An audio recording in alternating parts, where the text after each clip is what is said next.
E para falar sobre as chuvas que deixaram rastro de destruição, como você viu aí na Bahia, a gente conversa com o professor do Instituto de Energia e Ambiente da USP, Pedro Cortes. Professor, boa tarde para você, obrigada por falar com a gente. Boa tarde, Marcela. Boa tarde, Daniel. É um prazer conversar com vocês. Professor, já dava para esperar essa quantidade de chuva e os estragos que ela poderia causar aí na Bahia, também em Minas Gerais? E como é que deve ficar para os próximos dias também? Bom, esse, na prática, era um desastre anunciado, porque os prognósticos climáticos e os prognósticos meteorológicos já apontavam um volume significativo de chuva sobre a Bahia. O que a gente tem normalmente no verão é a formação, o nome é um pouco complicado, mas é fácil de explicar, que é uma zona de convergência do Atlântico Sul, que na verdade é um corredor de umidade que sai da Amazônia e usualmente ele cruza a parte central de Minas, afetando inclusive Belo Horizonte, como aconteceu em anos anteriores, onde Belo Horizonte apresentou chuvas muito significativas. Este ano, essa zona de convergência, ela foi mais para o norte, ela sai de Minas, fica ali na divisa entre Minas e Bahia, mas também afetando significativamente o estado da Bahia. E nós temos esse ano a volta do fenômeno Laninha. Ele provoca estiagem no sul, mas ele provoca um aumento de chuvas na região norte e também em algumas áreas da região nordeste. Então, essa conjugação desses dois fenômenos fez com que realmente o estado da Bahia fosse muito penalizado. Em relação aos prognósticos para os próximos dias, nós temos agora uma redução dessas chuvas, elas não vão parar por completo, né? Nós vamos ter uma redução nos próximos dias, mas infelizmente, quando vai chegando o final de semana, aí, próximo de quinta, sexta, sábado, domingo, isso já vai voltar, infelizmente, a volumes muito significativos nessa região. Então, nós não descartamos a ocorrência de novos problemas exatamente nessa área, e esse é um cenário que pode, infelizmente, voltar a acontecer em janeiro, que é uma época de muita chuva.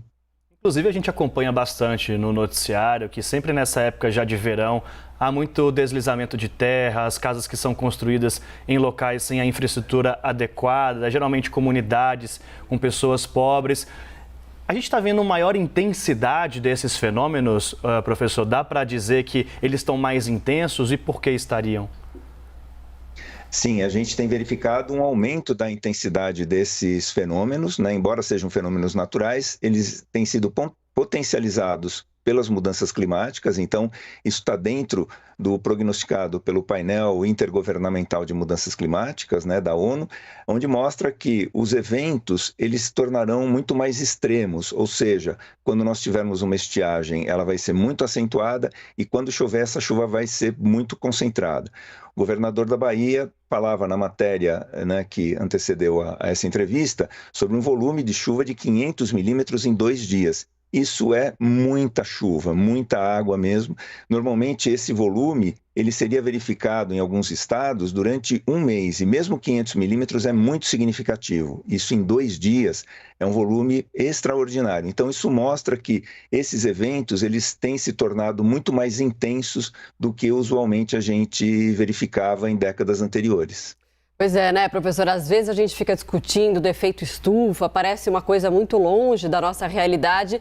E a realidade é essa que a gente vê, né? Já é o efeito e já é a consequência, na verdade, do efeito estufa, né? Uma das consequências podem ser essas que a gente vê. Tragédias como a gente está vendo aí na Bahia. É isso? Essa é a prática do negócio, esse efeito estufa? É assim que vai se manifestar cada vez mais eventos mais fortes? Então, Marcela, eu estou no Instituto de Energia e Ambiente da USP, na pós-graduação, eu ministro uma disciplina que chama Mudanças Climáticas. E antigamente, infelizmente, o cenário mudou, porque antigamente a gente falava do que poderia acontecer, né, das possibilidades que poderiam surgir diante das mudanças climáticas, e hoje a gente tem um número, infelizmente, muito maior de exemplos, porque nós saímos da fase de possibilidades e já entramos na fase das consequências, nós estamos lidando com as consequências disso. E não é só essa chuva na Bahia, não, nós temos uma seca, né, um problema hídrico significativo da porção centro-sul do Brasil. Nós tivemos eventos significativos de frio muito intenso em Santa Catarina, no Rio Grande do Sul este ano, ou seja, os eventos eles estão se mostrando cada vez com maior intensidade e com um nível de repetição muito grande, ou seja, não são situações isoladas. Olha, aconteceu uma determinada situação e não tivemos mais notícia de nada parecido. Não, eles vêm se somando um evento após o outro. A gente traz os cenários aqui também, principalmente, claro, com as pessoas que são atingidas diretamente com essas mudanças, com as chuvas, com a mudança de clima mesmo. Dá para a gente trazer também um panorama de como que a vegetação, os animais também são atingidos por esse fenômeno mais gravoso? Bom, Daniel, quando a gente tem uma enchente, né, dessas proporções, isso efetivamente acaba afetando a flora e fauna aquáticas, né, porque os rios eles ficam com um grau de, que a gente chama de turbidez, né, eles ficam com um grau de sedimentos muito significativo, então isso acaba causando algum tipo de prejuízo.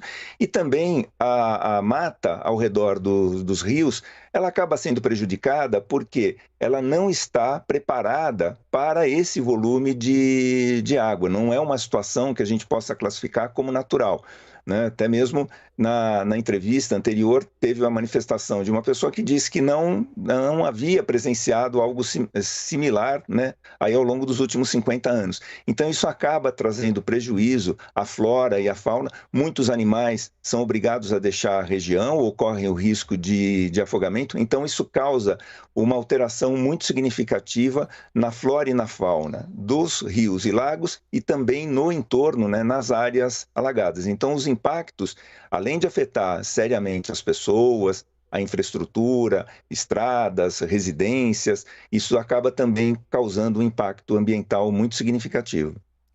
A gente conversou com Pedro Cortes, professor do Instituto de Energia e Ambiente da USP. Professor, muito bom dia. Obrigada por nos atender. Eu que agradeço. Um bom dia a todos.